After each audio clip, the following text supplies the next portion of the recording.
Salutations, chers amis. Je présente à votre attention les dysfonctionnements et pannes les plus courants qui surviennent sur Ford Fusion. La qualité de la peinture corporelle est en moyenne encore supérieure à celle de la Ford Focus. Mais la forme des parties latérales jouera certainement un rôle dans le temps. Le biseau de la partie inférieure de la porte attrape toutes les pierres sous les roues, et cela ne peut pas être corrigé même avec un large garde-boue. La corrosion apparaît généralement d'abord sur le haillon, sur les portes et les zones sablées, mais est très rare. La présence de problèmes évidents indique donc un travail de carrosserie dans cette zone. Il est plus difficile de faire face à la corrosion progressive des joints, à laquelle on peut s'attendre au niveau des seuils et du bas des voitures les plus anciennes. Heureusement, on ne le trouve pas encore partout et n'attire pas l'attention. Le câblage de cette machine est simple et n'a pas encore atteint l'âge des problèmes sérieux. Les principales plaintes concernent divers composants, les serrures, le ventilateur intérieur et les groupes de contact de divers interrupteurs. Un problème plus ou moins grave est un générateur défectueux. Il tombe régulièrement en panne, comme toutes les voitures Ford équipées de moteurs essence 1.4 et 1.6 de plus de 5 ou 6 ans. Après réparation, la pièce ne dure pas si longtemps, mais parmi les pièces de rechange non originales, il existe des options tout à fait décentes. Les systèmes électriques sont manifestement fiables sur les voitures pendant 3 à 5 ans à compter de la date de sortie, puis peu à peu, divers problèmes mineurs commencent à apparaître. Heureusement, il n'y aura pas de problème majeur, ce n'est pas une BMW E65 ni même un Volkswagen Tiguan. La conception simple des pendentifs les rend assez fiables, à une exception près. Les amortisseurs arrière durent étonnamment peu et la durée de vie des jambes de force avant est loin d'être record. Les amortisseurs arrière d'origine perdent considérablement leur efficacité après 30 000 km et après 50 km, il est presque garanti qu'ils devront être remplacés.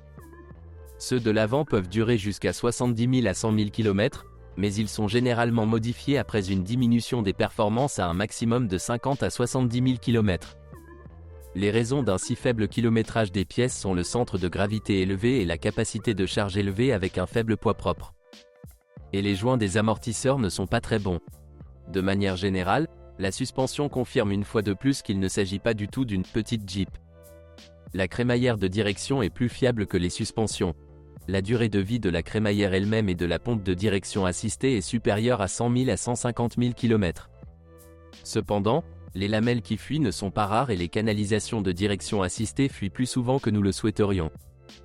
Mais il y a peu de plaintes concernant les freins. C'est que leur efficacité n'est pas suffisante pour charger complètement la machine.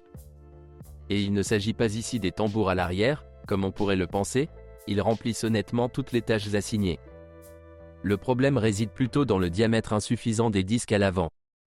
Cependant, il y a encore un reproche concernant les tambours, leur durée de vie s'avère dans la pratique bien inférieure à celle attendue par les anciens propriétaires de Ziguli.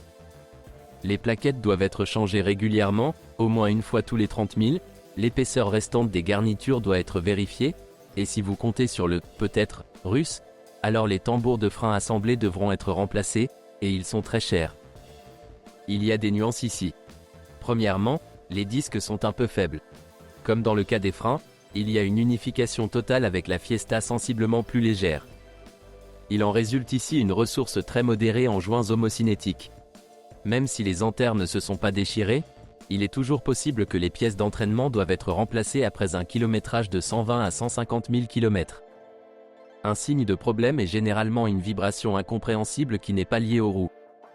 Les transmissions manuelles ne présentent pas d'inconvénients particuliers, si ce n'est que l'entraînement de la boîte de vitesse a tendance à se desserrer. De plus, le volant bimasse des moteurs diesel, qui est apparu depuis 2004, tombe en panne prématurément pour ceux qui aiment les démarrages brusques, glisse souvent en hiver ou traînent des remorques. Ou ceux qui ont une transmission automatique robotisée. Un problème similaire se produit avec le disque d'embrayage pour ceux qui n'ont pas de volant moteur composite. Les robots ici ne sont pas très intelligents, ils sont loin du vache moderne, et ce n'est pas du sarcasme. Il n'y a pas de système d'aide au démarrage en côte, si vous ne vous aidez pas avec le frein à main, vous pouvez simplement rester sur la pente avec le moteur qui cale au démarrage. Eh bien, la ressource de l'embrayage est courte, non seulement à cause de l'usure des garnitures, mais aussi à cause de la baisse de rigidité des ressorts amortisseurs de vibration de torsion.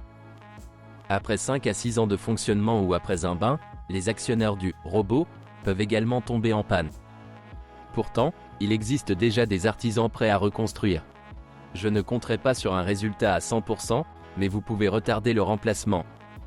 La ressource de la transmission automatique, qui fonctionne avec les moteurs 1.6, est très longue, même dans nos conditions.